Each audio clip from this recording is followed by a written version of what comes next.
my talk. Here we go. How he said he living life as a gringo, where you question where you fit in every time you mingle. They say you do this with not enough that. My rapping is really bad. This life as a gringo. Yes, hello and welcome to another episode of Life as a Gringo. I am Dramos, of course, and man, amazing guest on today's show. I'm very excited to bring you. He's got a really dope documentary called Choir. Rudy Valdez, an amazing filmmaker. He's got a bunch of different projects we're actually going to get into.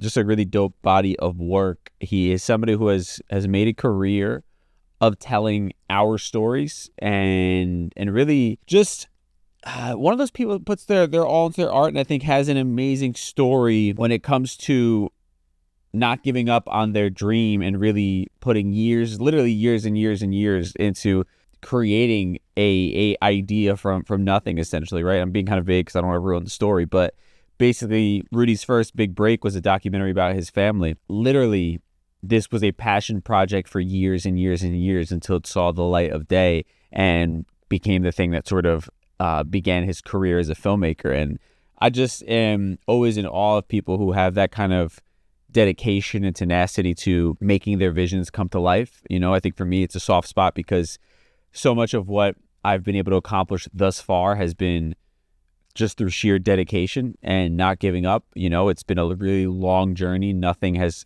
really come easy at all.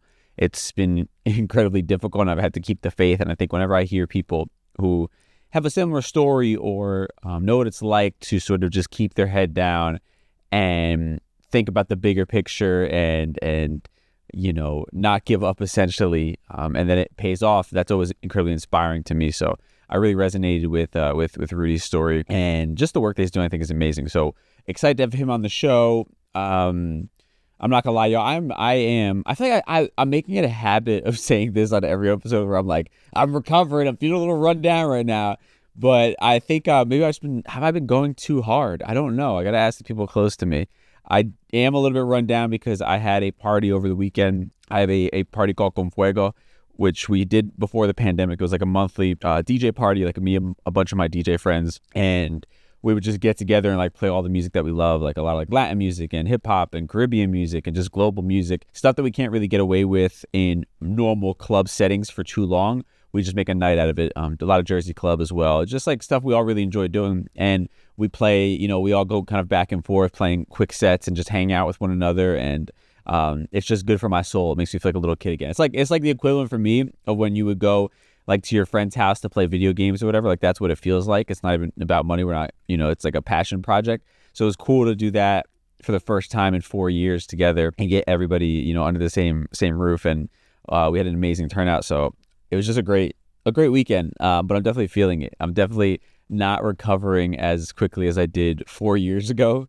Where I could take a night out like that and not really think much about it. Especially it was on. We did it on a Sunday, so it just makes like getting into the week that much more difficult. So I'm still recovering a bit, but we out here, and man, I'm just excited to be just getting to do this podcast. I'm rambling a little bit right now because I sat down. I just want to share something. Then we'll get into the interview with Rudy. But I sat down in this chair, you know, and I'm adjusting the microphone before I hit record, and it was just like this wave of just like, it came over me, if that makes sense. Like this just relief, this just happiness to be here, this gratitude that I get to be here doing this. And I just wanted to share, you know, that's what I'm feeling right now. It's not lost on me how amazing it is that I get to do this, but also I think I'm forever wowed by the fact that this is such a like just release for me. It's a spiritual thing. It's like, you know, writing in my diary or my journal or going to therapy or something. I don't know how to describe it, but like, you know, I was just feeling off today. Just I was like exhausted, and then I'm like beating myself up a little bit because I'm like, man, like, you know, it's great to have fun and do these parties, but like, you know, is it worth it if you're going to be, you know, not operating, you know, as your best self for the first couple days of the week because you're still recovering? And you know, I was kind of beating myself up about that a little bit of like kind of allowing myself to be a little bit less disciplined, if you will. But I am, A, letting myself hold the hook, but B, when I sat down in this chair, the point I'm trying to get at is when I sat down in this chair to like get ready to record, it was like, woof, I feel good. Like just good energy, good waves just washed over me. So I'm just grateful for that and just wanted to share that. And I'm just so thankful that I get to do this. And I think when you find something like that makes you feel that way when you sit there and do it, especially when you're like, oh, I don't want to do anything right now. I'm tired. I'm in a funky mood. I'm procrastinating. I feel like doing this. Like I was doing that all day today. And I just sat in this chair and I was like, no, I feel great. This is exactly what I'm supposed to be doing. So yeah, even if you're not getting paid for it, this is just like, it's a gift to find something that provides you that sense of relief. So with that said, now let's get into this conversation with an amazing filmmaker, Rudy Valdez. I'm really excited to bring you his whole story and all the projects he's been working on. I think it's just incredible stuff. So without further ado, we would do that. Also, no As A Gringo for today's segment. I just didn't have a question that made sense. And I want to try to keep the episodes under an hour if I can. I feel like we're running a little bit long in this season, so I'm trying to adjust accordingly. But now, with that said, let's get to my conversation with Rudy Valdez as a part of our Mi Gente segment. Mi Gente!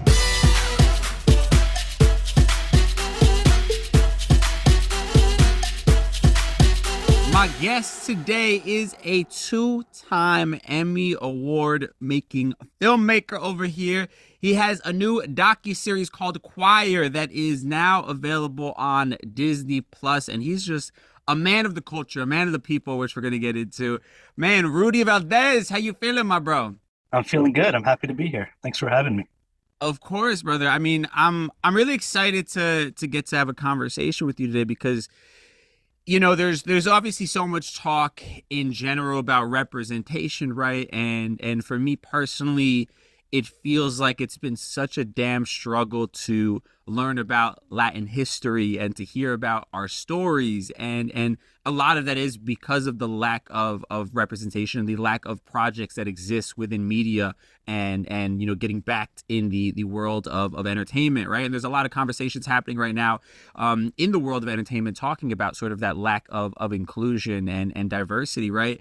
And you're somebody who has taken the hard path and decided that even with all of that against you, you're going to basically make it your main focus to tell our stories or tell culturally relevant stories that are not necessarily going to be the sexiest topics for mainstream, but are incredibly important to be represented. So I'd love to kind of just start there and talk a bit about, what was your mindset, whether this was learned, whether it was from the start when you got into filmmaking. I'd love to just kind of know your own rationale behind this incredibly difficult path that you've taken towards really making sure that you're speaking to your community when you tell these stories and when you make a film and a docuseries. Yeah, that's a great question, and it's a sort of long, complicated answer for me. As a Mexican American, sort of growing up, born and raised in Michigan, in the Midwest, it's not that typical story that you hear when you look out into the media landscape and you think, oh, here's a Mexican American. You never think Michigan. Right. you never think Midwest. Yeah. So I think but growing up, my parents were before I was born, they were migrant field workers, and my older siblings were all migrant field workers, and this sort of stopped around the time that I was born because my parents wanted me to have a different path as far as education goes and things like that. But one of the things that they did do was my dad always had a dream of having a little grocery store, and that little grocery store ended up being sort of a Mexican hub in our community, where we sold everything from barbacoa, homemade tortillas, to La India Maria, VHS tapes, to Vicente Fernandez and Julio Iglesias and Selena, like all those things. So it was a place where people could come, speak English, speak Spanish, find things that spoke to them, and down to the candles that are next to you. I mean, we used to sell those as well. Like I used to stock those on the so culture was always a part of where I grew up, and or at least my surroundings from my family. However, where I grew up, I always had this sort of middle ground that I had to play because I was never sort of brown enough for the brown people in my community. I was never white enough for the white people in my community. So I always played this sort of middle ground my entire life. And I think that had a big impact on me and who I eventually became as a storyteller. Before I was a filmmaker, I was an actor and a writer and a comedian. And I felt like immediately going into that world, people want to put you in a box. They want to say, oh, you're brown, you're this, then you play this, or you're this and you're going to be this. And I was always like, no, I'm proud of who I am. I'm proud of where I come from, but I never wanted anything to ever stop me from doing anything. And so that was sort of when I decided to become a filmmaker, when I was able to become a filmmaker, I wanted to be very proud of where I'm from, be proud of my experiences, but never let it box me into the kind of stories that I could tell. Sure, sure. Yeah, I mean, I'm resonating a lot with your story. I mean, obviously, it's like the premise of this show is really those of us who kind of felt othered even within our own community, Yeah. And it's interesting because what's resonating specifically for me is I grew up with, like the mayor of proud Puerto Ricans and my father, right? Like he was that guy, always instilled a passion and a love for me. But because I didn't fit into the stereotype of what white kids thought of Puerto Ricans, or even honestly what other Puerto Ricans thought Puerto Ricans should sound like, look like, dress like, or have interest in, I sort of wasn't accepted, fully by either side almost, right? And it was this weird frustration that would happen because they would call me things like a fake Puerto Rican or whatever it might be, right?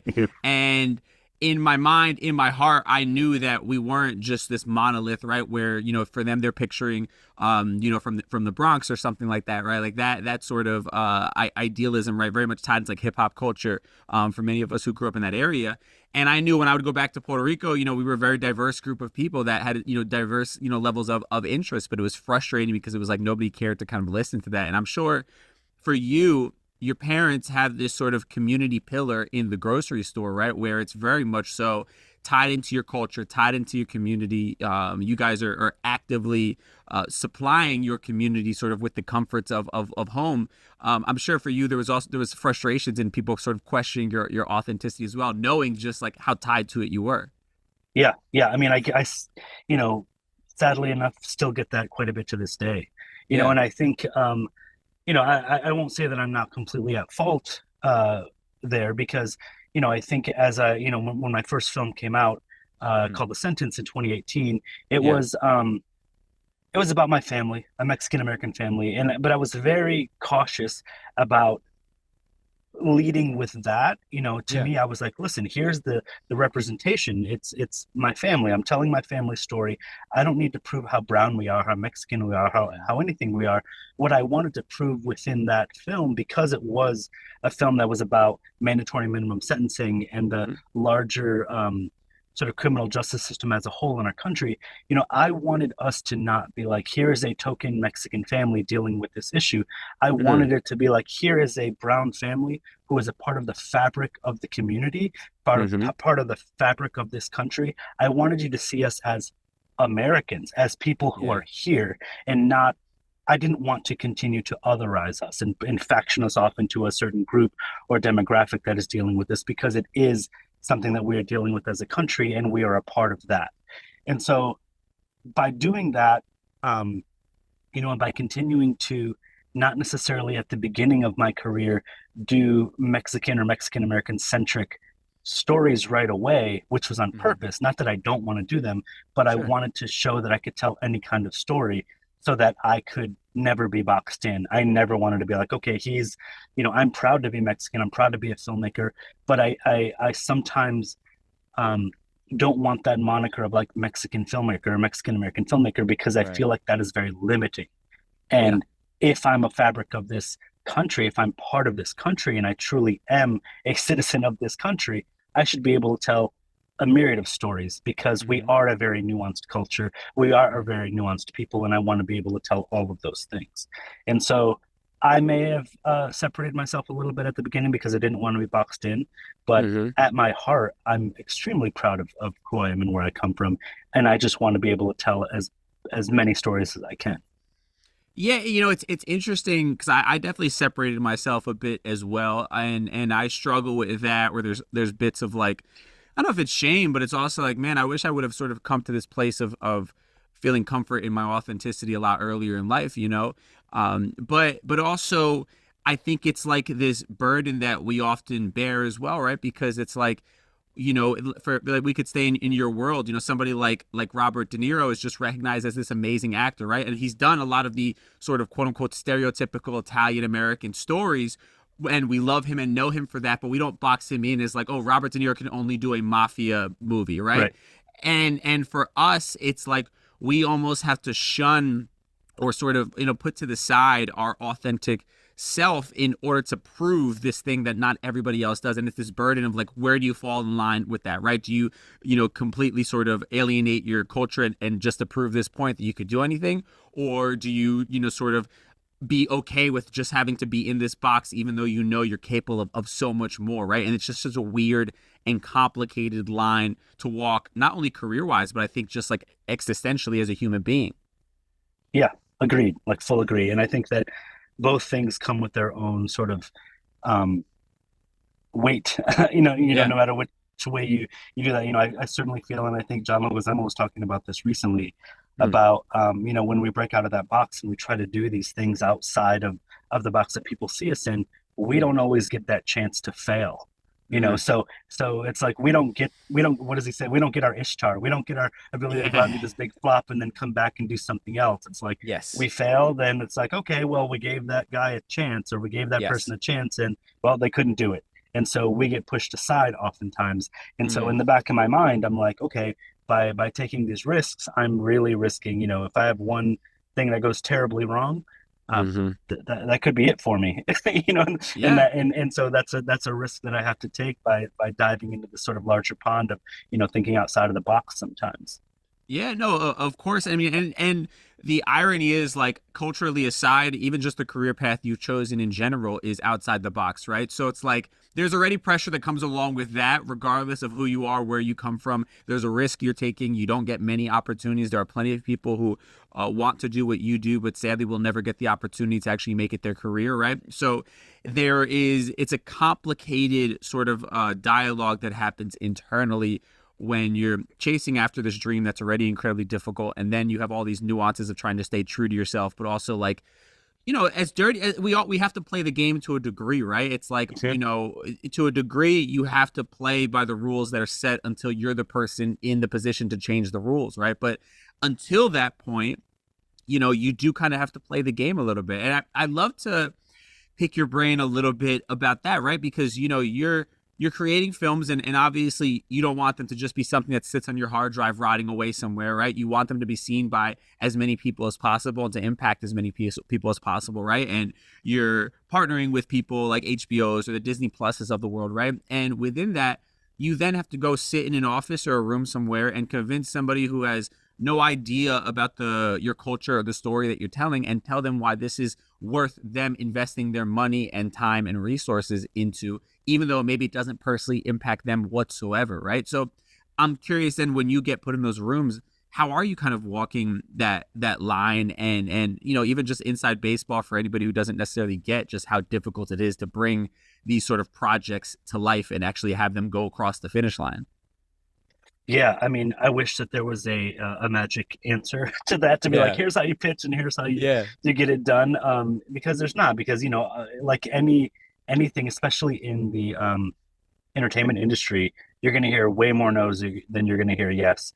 And I think that for me, anytime I go into any of these rooms or I'm pitching a project, the most important thing for me off the bat, because it's not a battle that I want to have later on, is I like to wear my heart on my sleeve and tell you exactly what the vision is, exactly why I'm the person that should be telling it, exactly why this is a story that should be told, and get them excited about this idea that, listen, they get to tell something from a perspective that maybe they haven't heard before, that's something that's new and fresh, inherently innovative, because it's coming from a filtration system, a director that you've never heard from before.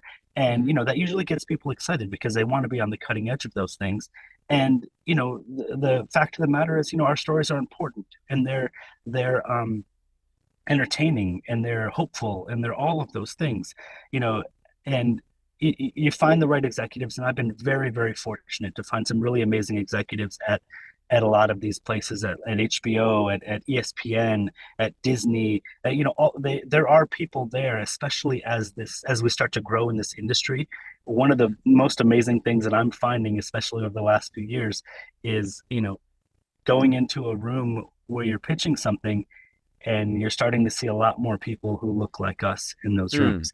And I think inherently that means people are going to start getting and understanding the different versions of what it means to be a storyteller and a story buyer and a story curator. right. So in some ways, I have it a little bit easier than people who were trying to do this, even 5, 10 years ago, Sure. because these rooms are changing, and I think that is a big reason why people like me have been fortunate enough to work and stay in this industry. No, I love that. That gives me some hope to hear something like that. That it is changing. It is getting better. It is, getting diverse in those rooms. And I think I'd also be curious though. I mean, because when you're a creative individual and you're pitching a project, it's more than just a project, right? It's really an extension of yourself, right? And it's hard. And to your point, you are going to hear more no's than yeses, but it's hard to not take those no's personally, right? Because again, it's like it's you, right? This is your baby. You spent all this time on. It is the sort of the story that you've crafted or that you're seeing through your lens, right? Or you've edited. You've done all these different things, and really, it's an extension of yourself. What is sort of your tactic to bounce back from some of these no's and not take it personally, not let it sort of deter you from your grander vision of bringing this project to life, bringing your ideas to life? Yeah, that's a great question. It's something that I try to tell people who are trying to break into this industry in a lot of different ways. So Hmm. one of the things that I'm very fortunate about with myself and sort of my personality is that I am always working on multiple things. I'm shooting this, I'm writing this, I'm editing this, I'm pitching this, I'm doing all these different things. And Yeah. so a no to me never means no. It means not right now or Good. not this place.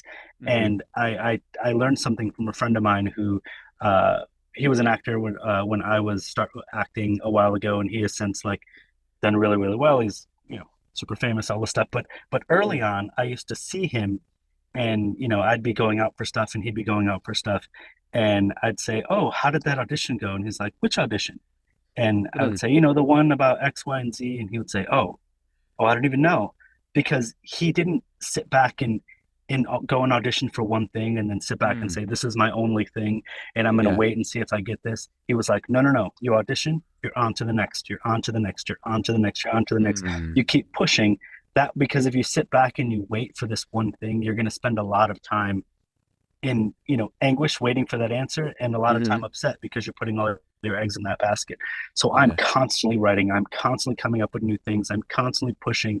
And sometimes, luckily, you pitch enough things, you talk to enough people, you get enough no's. Every now and then somebody's like, "Oh, remember that thing you pitched us a year ago? How is Sure. that doing?" Sometimes they come back, because a Mm. no doesn't mean that it's not good. It Right. means that maybe it wasn't in the zeitgeist, or it wasn't something that they wanted at that time.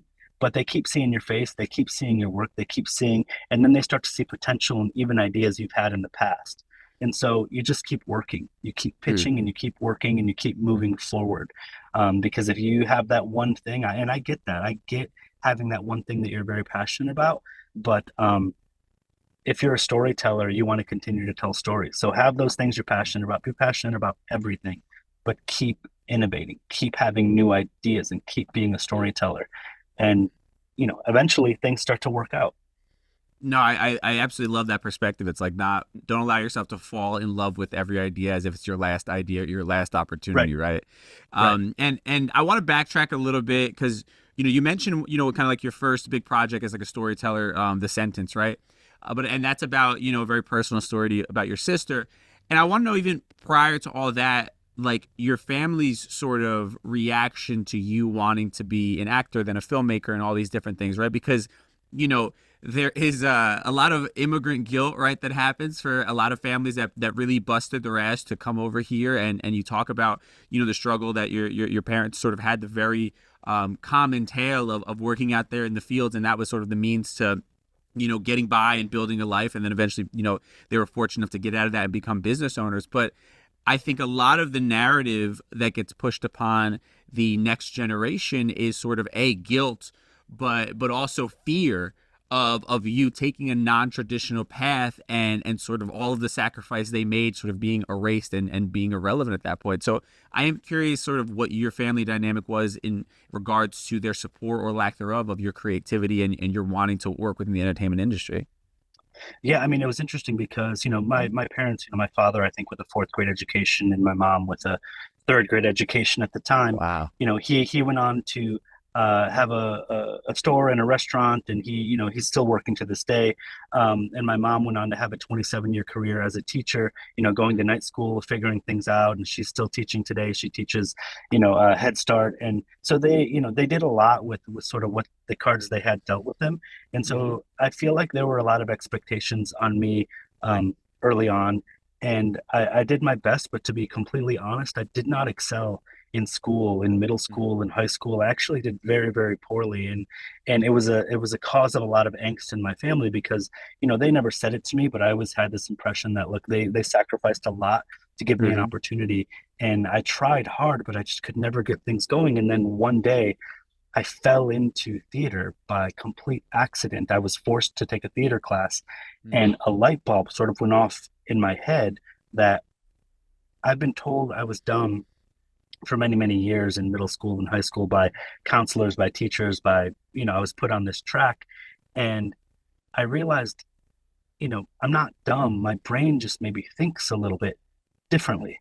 And when I found theater, a switch kind of went off. And I think that both of my parents saw this little switch go off in my head, and they were like, here's happiness, here's joy, here's motivation. And they were like, pursue that, go and be happy. And so I, by a miracle, through acting, got into a community college, and through acting got from a community college into Michigan State University, a 4-year university, all because I was an actor. And then before I even graduated college, I had this sort of like bursting happening. I needed to go, and I was like, I'm leaving. And I went to New York, before I graduated college. And I thought that my parents were going to be like, you need to finish college, you have to have a backup plan, you have to do all these things.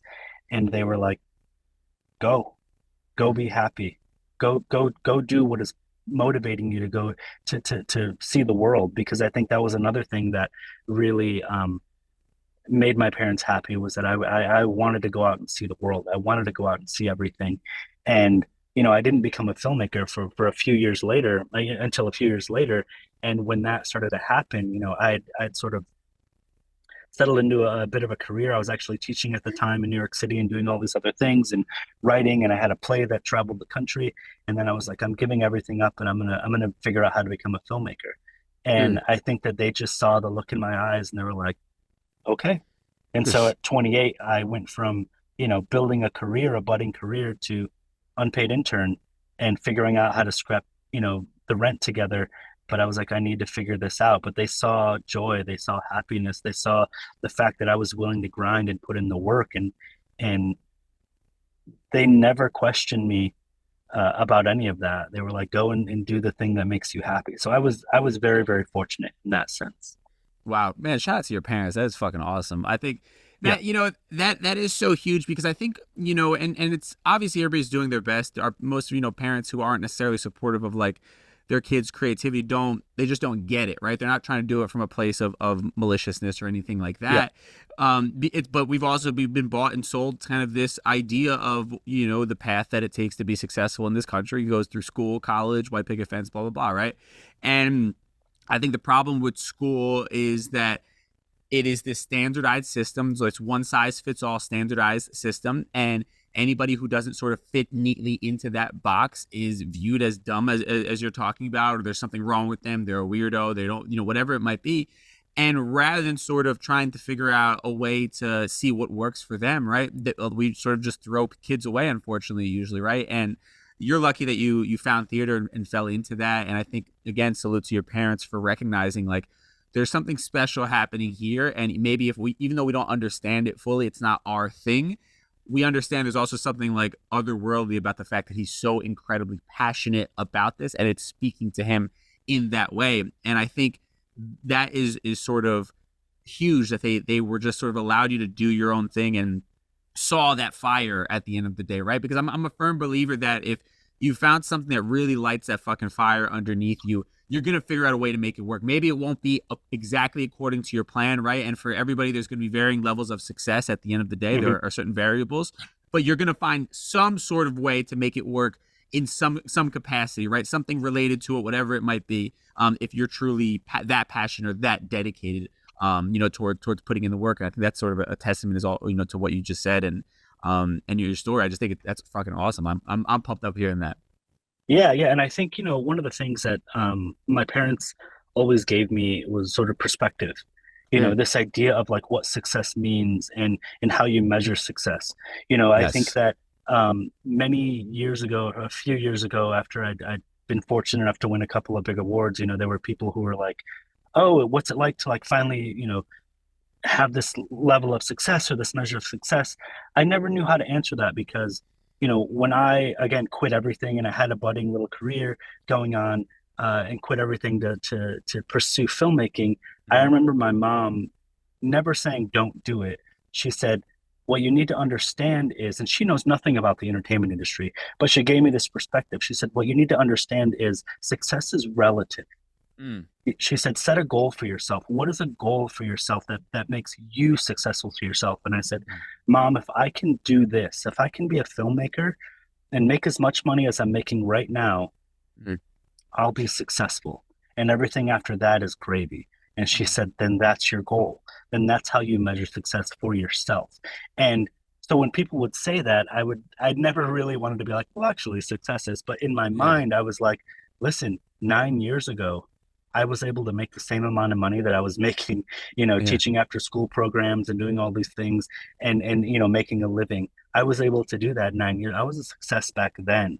It's all about how you think about it. And so I was always grateful for that because I see people who work in this industry and in the entertainment industry as a whole, and all they're doing is trying to figure out how much money, how many things, how much stuff they can gather. And so I feel like they're never going to be happy because they're never going to understand that, sometimes you need to stop and take stock in the fact that you're doing something that you love for a living. You're able to pay your bills. Like I have 2 young daughters. I'm able to, have a wife and kids, and I get to do this and this is my life. And I understand that I'm extremely fortunate and I never take that for granted. And so I think that's one of the great things that my parents really helped me with, is just that perspective of owning that for yourself and not letting outside people put that value on you.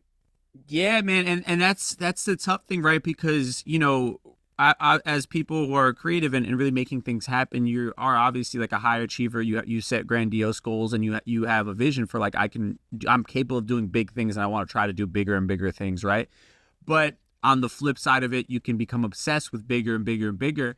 And then you're sort of bypassing all of the moments along the way that are still amazing, right? Like even it, and I struggle with that personally, to be honest with you. I have so many ideas and things that I want to do that at times I have to really stop and remind myself of like, you're living the dream right now. Like, you woke up when you wanted to today, you're working on things that you're passionate about. Like nobody's, breathing down your neck about some fucking report they want on their desk by this time. Right. Like, and like, I'm good. And I'm, able to pay the bills and not worry about it, and that is like the sort of balance that I've been trying to find because, to your point, you can get into this sort of place where it's a cycle of always wanting more and more and more. And then that the happiness is always just on the other side of the next accomplishment, right? And you never actually get to feel it because you're not, you're sort of living by this standard that really doesn't exist, right? Because there's always going to be, to your point about outside people kind of, looking in or whatever, somebody's always going to have more money than you. They're always going to have more success, more credibility, or there's going to be somebody who's never heard of you that then your ego is hurt by that type of thing. They've never seen your project and you could be like, oh, now I got to make the project that this person can't, help but stumble upon. Right. And you really have to be intentional about, finding somehow, some way to have that balance of being motivated, understanding, you want to live up to your greatest potential, but also recognizing that, right now is okay. And that's incredibly difficult to, it's a contradiction almost. Yeah. Yeah. And, I will say another wonderful thing that I've had in my life, aside from my wife and kids, who've always kept me very humble in every aspect of this.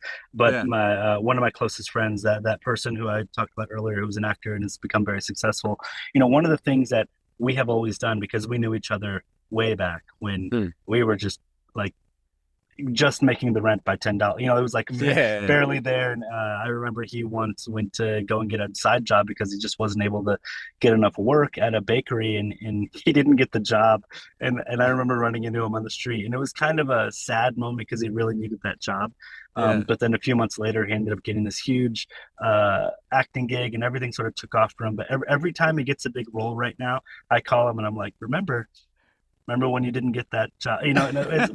We keep reminding each other of our sort of biggest mistakes and our biggest failures, because it's like, listen, it can all be taken away at any time. Like, don't go getting a big head about who you are. Like, just remember, you're still that shithead that lived in this tiny apartment, and we're trying to never forget that. And we always have this, and we know that the call's coming when something is announced, or like a project is announced. I was like, I know who's calling me right now, to be like, hey, shithead, don't let this go. It can be taken away at any time. So That's just awesome. always remembering that there are a million people who want to be able to do this, and there are a million people who are capable of doing this. So we're always very fortunate to be able to tell stories for a living. Yeah, I mean that's beautiful to have somebody in your life that can kind of be that for you, and keep you grounded. And I want to get into obviously your projects and a lot of the work that you've done. I am really curious about that one particular time period of yours, though, when you say you're like 28-ish years old, right? And you're just kind of like, fuck it, I'm gonna just start all over and try to just become a filmmaker at this point, right? I'm curious, what was going on in your mind, in your spirit, in your heart during that time period that sort of made you take the drastic step to really just start completely over, especially at a point, those are the years where like you're watching your friends get married, right? And you're watching people get real jobs, they're buying houses and things like that at that time. And you're deciding, probably just going to start over and take another crazy path on this dream of mine. Yeah. What's interesting is I am very, very fortunate, maybe not fortunate, but I'll say fortunate in the idea that I actually have the moment that I became a filmmaker on camera. Like, I'm literally holding a camera, because my sister was found guilty of a first-time violent offense and got a 15-year federal prison sentence. And I remember the day after she went away, I went to her house and I picked up a camera and I was filming with her kids, because not for any reason. I wasn't a filmmaker then. I had no aspirations of becoming a filmmaker. I just wanted to try and capture moments so that one day when she got out, I would be able to show her kids growing up. Like, I just wanted to be able to see that. And so I flew back to New York. I was living in New York at the time. And then a few months later, I flew back because her older daughter was having a dance recital, and I wanted to go there and film that for her. I wanted her to have that one day when she came home. And I'm filming her daughter get ready, and she calls. My sister calls completely organically, completely unexpected. And my sister says to her daughter, do you know what mommy's going to do when you go to dance? I'm going to lay down in my bed. I'm going to close my eyes, and I'm going to think about you. And in that moment, watching the reaction of her then 5-year-old daughter, I thought to myself, like, it literally was like a lightning bolt. It said, Rudy, you have an opportunity to tell a story that people don't always get to see. The ramifications of the children left behind due to these mandatory minimums. And it literally all came to me at that point. And I said, I have to learn how to do this. Yeah. And so from that moment on, I was like, I'm a filmmaker, and I don't know the first thing about it. I don't know what the hell I'm doing, but I'm going to figure that out. And so just like when I discovered acting when I was a junior in high school, this sort of light bulb went off, and everybody around me, she was my girlfriend at the time, like, saw that in me, and she was like, go for it, do it. Everybody was just like, go.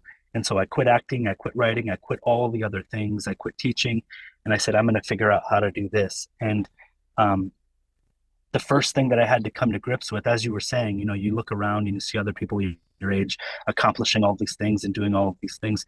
And one of the things I had to deal with was there were many other people working in film as I was trying to, get on as many sets as I could and learn as much as I could, who were way younger than me, who already had feature films at Sundance, films at Tribeca, films at all these other places. And I'm obviously being compared to them by everyone around me. And I had to just come to grips that I'm running my own race, that I cannot sit there and say, I have to do this by this age or this by this age, or I have to figure this out. I made that film for 9.5 years before I became a director. Wow. But if I were like, I have to do this by X age or complete this by this age, I would have never done anything. I needed to block out all of the comparisons, all of the expectations from other people, all of what people said I should be doing, because I had my goal, my measure of success, my level of what I needed to be accomplishing. And that's the only reason why any of it worked. And I was fortunate enough to have the people around me that believed in me, like my girlfriend at the time, who was now my wife. She was like, I believe in you. Keep going. You have something special here. So, a lot of luck. A lot of luck.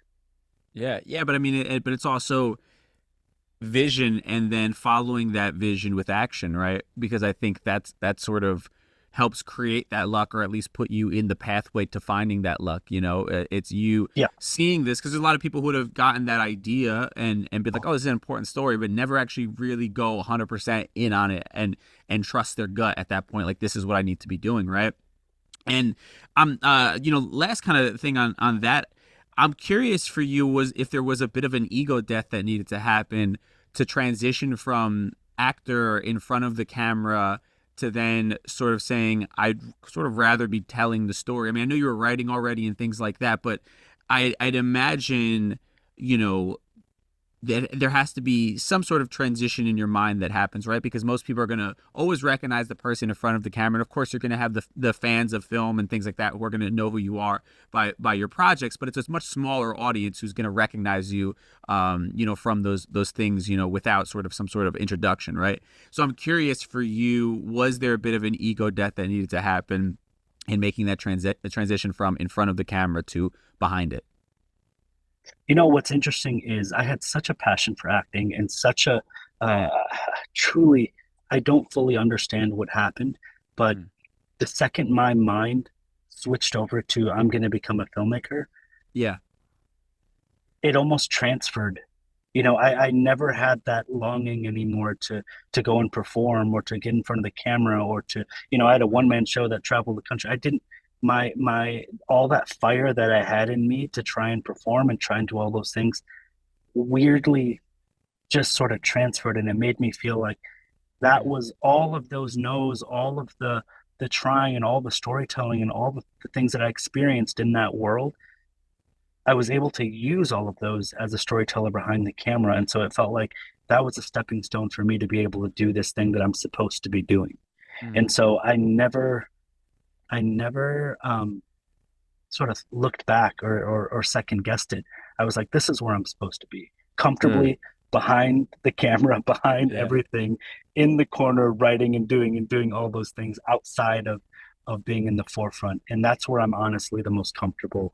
And it's so strange because I think about it to this day, the passion that I had for acting and the passion that I had for all of those things. Right. It felt like just a transfer, like it just like moved, and it was like, now do this. This is where you're supposed to be.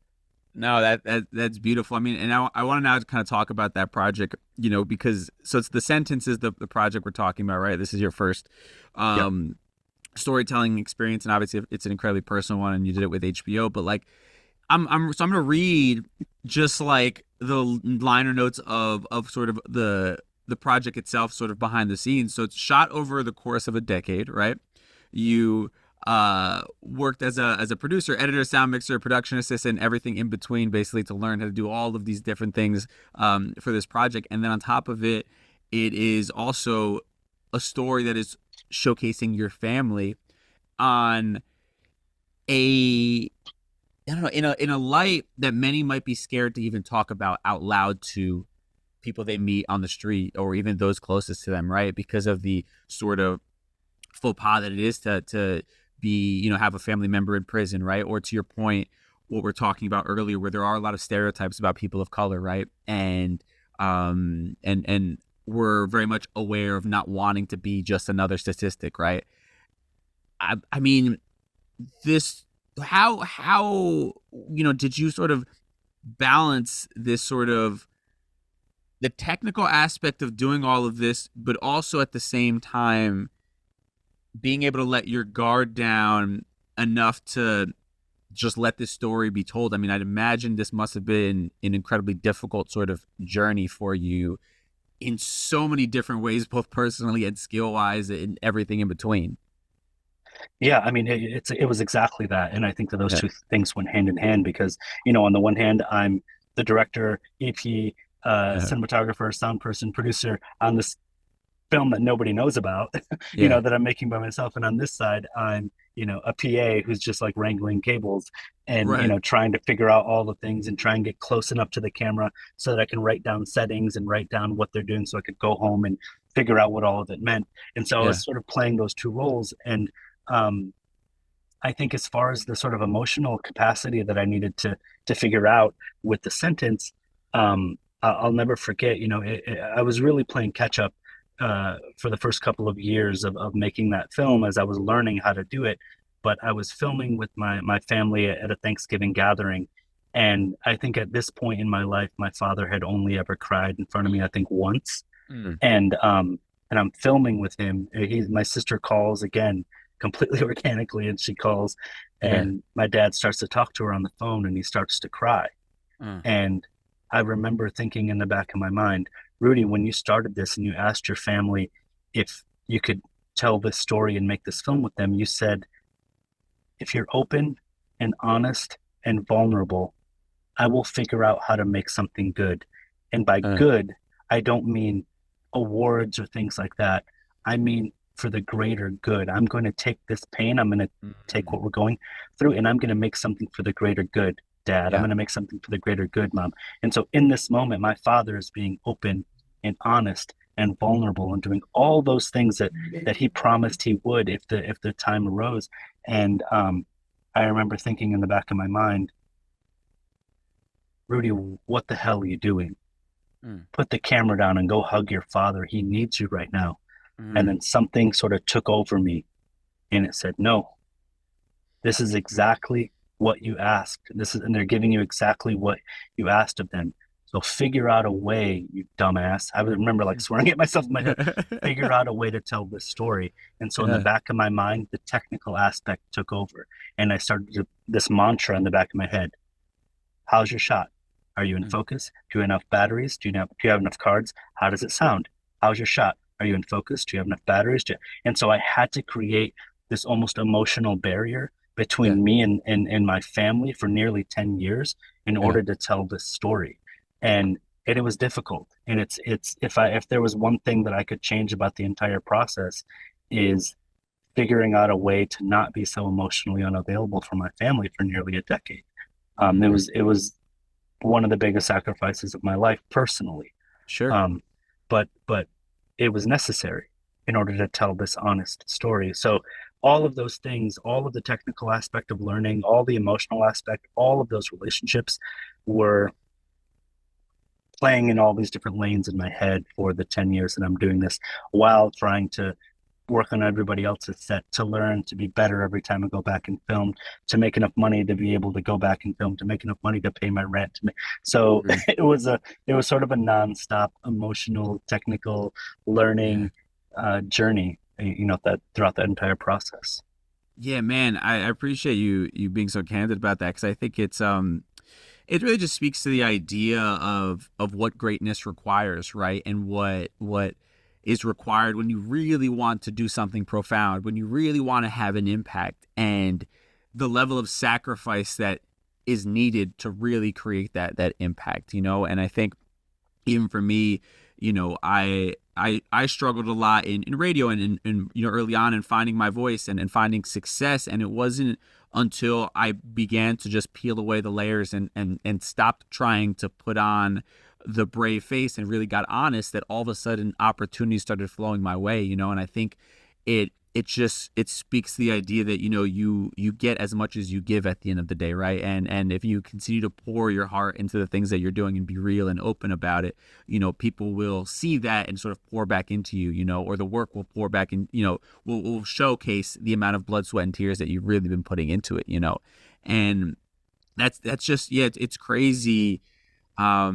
I'd imagine like going home at night after filming, especially like that night with your dad, like there had to be some guilt within you where it was like, I know that I just got this great shot and the filmmaker in me is so damn excited, but like the son in me is like, I just had a missed opportunity to share a really beautiful moment with my father.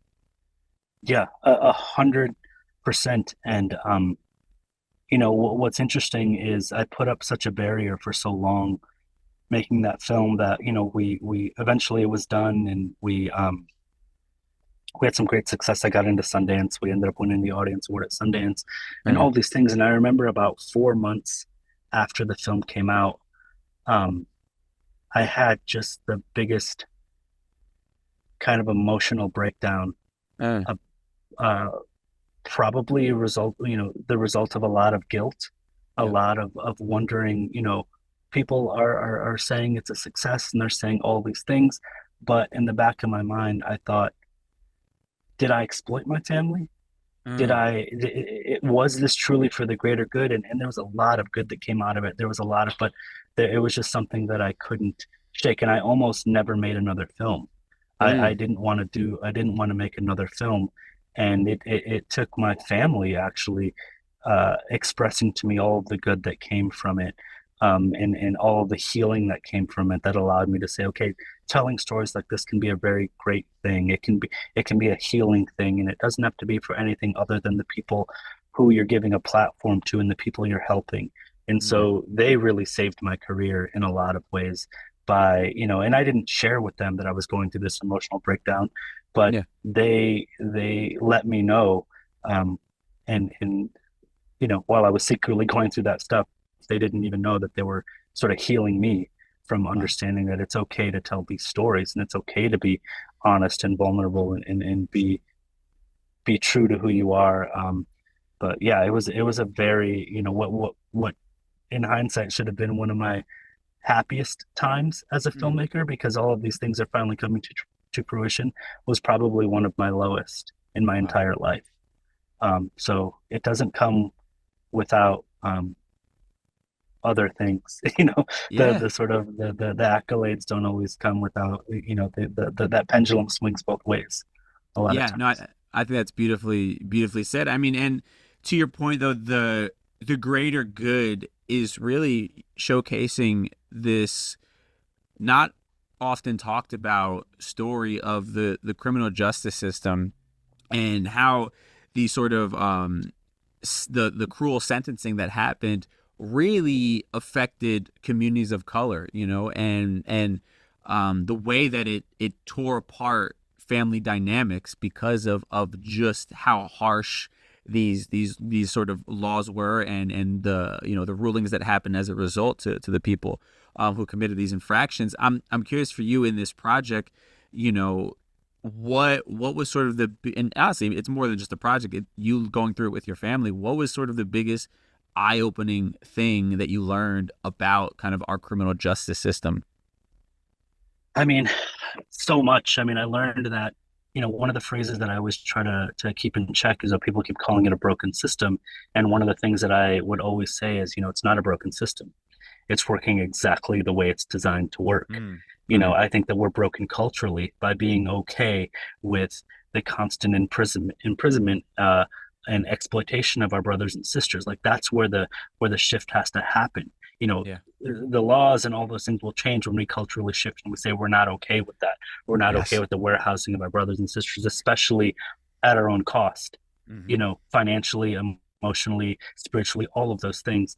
And so it was very eye-opening to see just how the system works, but then it was also eye-opening to see how opening yourself up and telling the story can help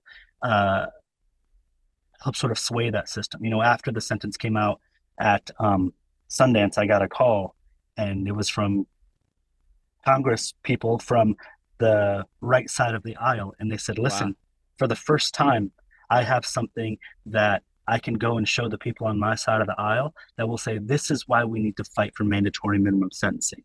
They said, because you didn't come out and attack us, you came out and told a story from the heart. I can always share a story from the heart when my colleagues don't feel attacked. And they said, we'd love to show this on Capitol Hill.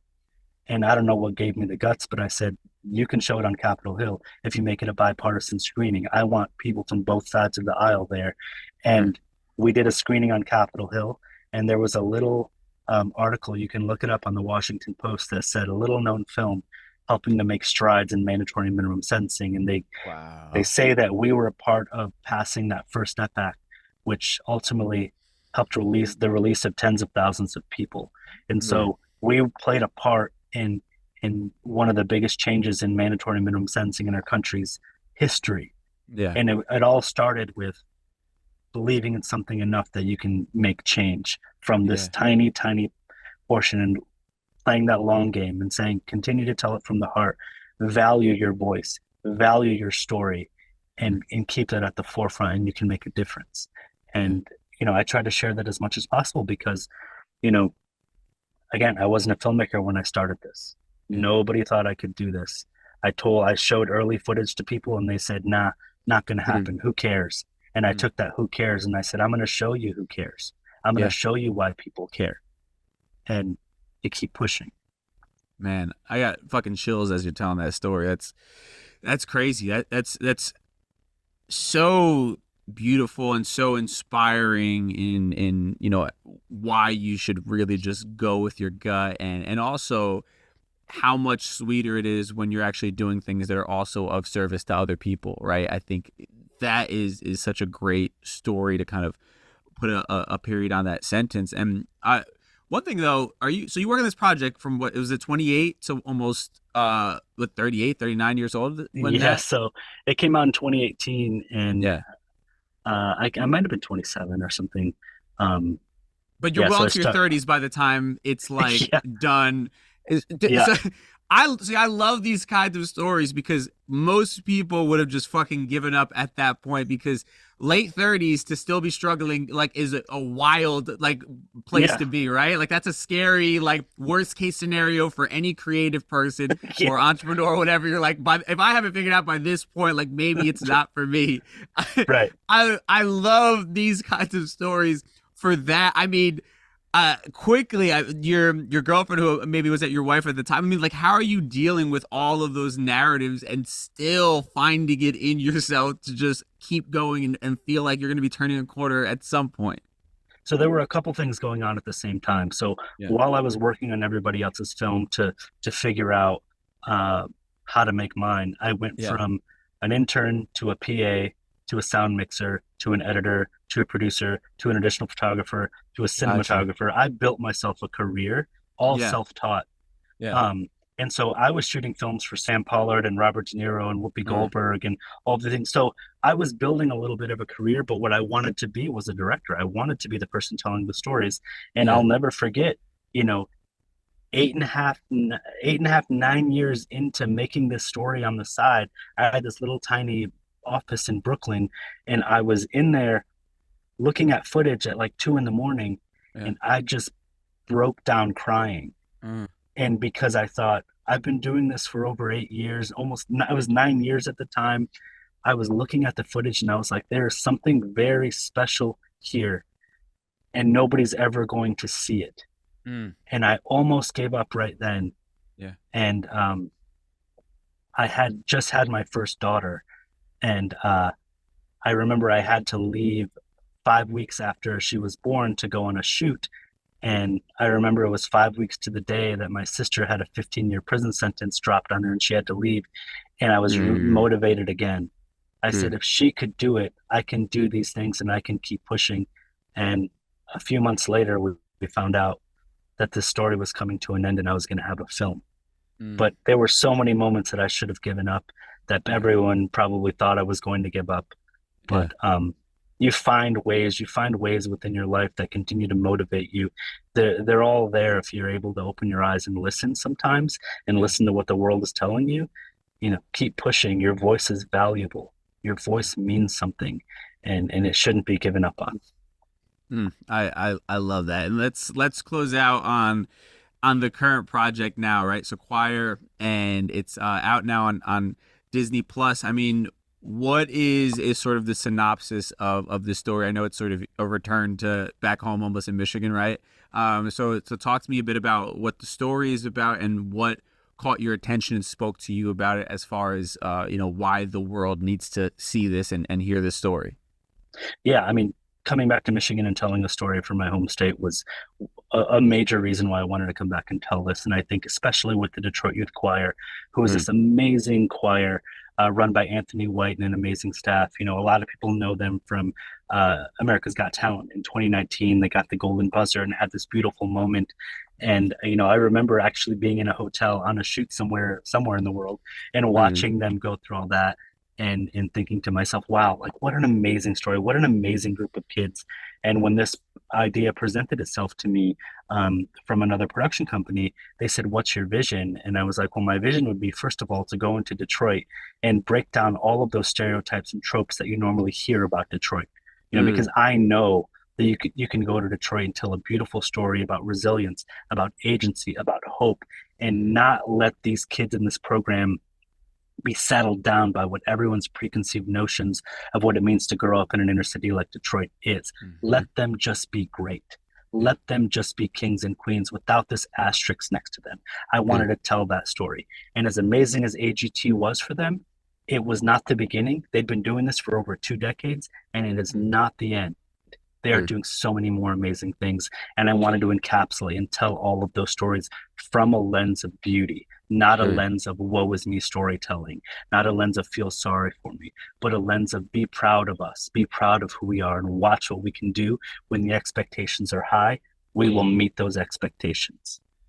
That is beautiful. And this is close to home for me. I mean, I grew up in the Bronx. My mom was a teacher in the South Bronx, rough area. And a lot of these kids are dealing with so much shit that the average person would never be able to even comprehend, right? But they're going in there day in and day out, expected to go to school and do all these things when they're having, family who have drug problems, criminal problems. Their parents are picking them up from school because they're off doing God knows what, right? They're kids who were just born into this. They weren't asking for any of these things, right? And they're have all the cards stacked against them, be it the family they're born into, be it the government, the prison system, all of these different things. And most of the time, they just need somebody to give a shit about them in some sort of way and give them some sort of opportunity to see a different life, right? And I think that's why this is so touching, this sort of stories. It's like these are kids who were given the opportunity to do something outside of the norm, and they're excelling at it. And it's this special thing that I'm sure had a profound impact on the entire community as a whole, and will continue to inspire other kids, for generations to come, which is the beauty of this type of story. Yeah, exactly. Man, well, listen, Rudy, it's been a pleasure getting to talk to you and hear your story. It's super inspiring, and I love all the work that you're doing, so I definitely salute you on that. Where can people keep up with you, all the projects that you're working on? You want them to follow you anywhere? I'm on Twitter and Instagram at the real Rudy V. It's spelled REEL. Rudy, RUDYV. I thought I was very clever with that name. Not so much. But I also have a website, rudyvaldez.com. And yeah, I try to update my social media as much as possible. I'm not very great at it, but I also wanted to say this was such an amazing interview, and I want you to know that your authenticity and your heart really shines in the way you listen and the way you ask questions. It's really refreshing. So thank you for that.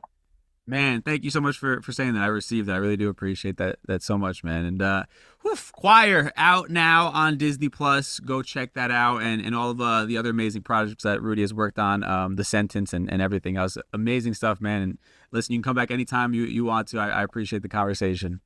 I appreciate you. Thank you. Man, big shout to my guest this week, Rudy Valdez, for hopping on the show. Just, man, I know we've been doing a lot of like Hollywood-esque conversations. I don't mean Hollywood in like, oh, you're being Hollywood. I mean like just conversations surrounding Hollywood.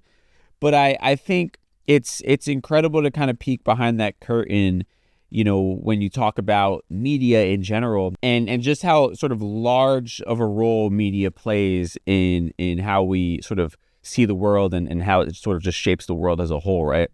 And I think it's amazing to see people like Rudy and Alinda, who we had on the show, I think it was last week or the week before, just, really making it their life's work to elevate our stories, to tell our stories, And I think it's a beautiful, incredible, much needed thing that I think it has more of a profound effect than any one of them will ever probably realize.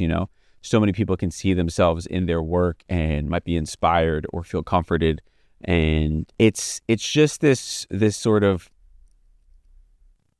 priceless thing that we can't even really quantify the value that it brings to somebody's life. I know there's so many times where I watched a documentary or a movie, left feeling seen or inspired, and it just fired me up to go, 100 miles an hour towards my goals or my visions, and there's so many different things that have inspired me like that. And I wouldn't be here probably if it wasn't for a lot of the content that I ingest or creators who are making content that inspires me. So I think it's just, you got to salute people when they're doing the work and telling important stories rather than just sort of creating nonsense that really has no real value in the long run. So salute to them and really making sure they elevate our community and help put us in that spotlight. So it's a beautiful thing. Now, with that said, like I said before, no Ask a Gringo for today's show. So let's tie everything we talked about today in a neat little bow in a segment we call Conclusion Stew. But first, let's take a quick break, and then we'll be right back. Time for Conclusion Stew.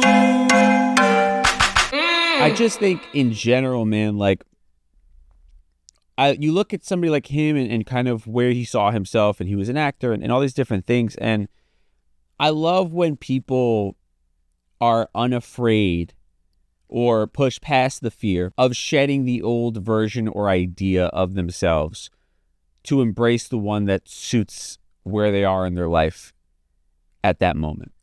I think a lot of us find it really difficult. We get attached to an identity and we create this sort of life or this goal of what we want our life to look like. And we get so hyper fixated on it. And again, I think when you set out to do something, to live a certain way, to obtain certain goals or whatever, you have to be hyper fixated on it. But you also have to have real conversations with yourself, because sometimes that goal that you set out on, the real purpose, when you zoom out eventually, years later, whatever it might be, sometimes you recognize the purpose was never actually to achieve it. Like, the universe had something else much better for you, but you needed to sort of set this goal just to be able to go off on your journey. And I know I've talked about this a bunch, but I love the idea of the pivot of really just checking in with yourself and what would actually make me happy now. Am I doing things currently just because the old version of me, said this is what our life is going to look like? Am I still honoring the evolution of myself, right? And I think for me, I resonate with that so greatly. Like, I think about DJing, DJing has completely shifted for me since the pandemic. I essentially took off almost 2 years from regularly DJing, Even as things opened back up, I wasn't going back into DJing. And this is something I love doing. Music has always been a part of my identity. I was a DJ and producer and everything else second. And my goal was to be this DJ touring around and producing music and all these different things. And I apologize if this is redundant for anybody who's been listening to the show for a while, but now DJing has turned back into a passion for me, like a hobby. It's no longer work. I'm not doing it as a means to pay bills, Yes, of course, the extra money is great, but I'm not using it as my main source of income or even something that I prioritize as like one of my top sources of income. I only play venues I want to play at. I only work with people I enjoy working with. And for me, it's back to just being a kid who loves music, and this is my outlet for that. A part of me had to have like an ego death, even with leaving the Breakfast Club and things like that. I've talked all about this stuff as well, but it's, again, shedding the old version of yourself and embracing the new and saying it's not a failure if I move on before achieving said goal, because I'm not giving up. I'm re-strategizing, essentially. I'm actually checking in with myself and designating something that would make me even happier than the previous goal I had associated with happiness, right? And I love that with Rudy, where originally it was to be an actor, and then he just had this calling to be a filmmaker, and he just unapologetically pivoted into that and embraced it and recognized that this sort of new version of himself, right, as we all continue to evolve, would be much happier being a filmmaker than being an actor. Obviously, it's easier for others, you know. When that transition happens, I think for me, it hit me hard where it was like, oh man, I'm taking a step back from the limelight, and my ego had a problem with that. My ego was having trouble accepting that, and it took a bit to adjust to saying like, I don't need to be rubbing elbows with celebrities every day. You know, that's not really what makes me happy, even though that was a part of my goal originally. I'm not failing. I'm not giving up. I'm moving on to make the new version of myself happy, rather than like, you know, you can't keep playing in the same spaces, hanging around the same places and doing the same things and expect to have different results at the end of the day. I think that's what I'm trying to get at. And I think oftentimes we hang on to these old ideas that the old version of ourselves wanted so badly out of fear, out of ego, out of shame of feeling like a failure or giving up. We fail to give the new version of ourselves what it needs because we're hanging on to an old life, an old dream that really no longer serves us, but is comfortable at the end of the day. And I guess that's my big takeaway from the conversation with Rudy. And I just love that idea of just opening another chapter, you know, and not getting fixated on just one thing and thinking that your life only has one story within it, sort of. So that's my 2 cents on that. With that said, thank y'all so much for tuning into today's show. Again, big shout out to Rudy Valdez for hopping on the show. His documentary Choir is out right now on Disney+. You can go ahead and check that out. Again, just salute him and all the work that he's doing, and I'm inspired by it. I think is right in line with how I view life right now, and it's kind of good to see somebody pivoting, having success doing so, and not looking back. I think it's further validation for me that, you know, we're not meant to just have sort of this one path. It's okay to deviate when you feel like something else is calling your heart, and you should probably listen to it at the end of the day. So beautiful stuff. Now, with that said, I will catch you on Thursday for our Thursday Trends episode. Until then, stay safe, and we'll talk soon.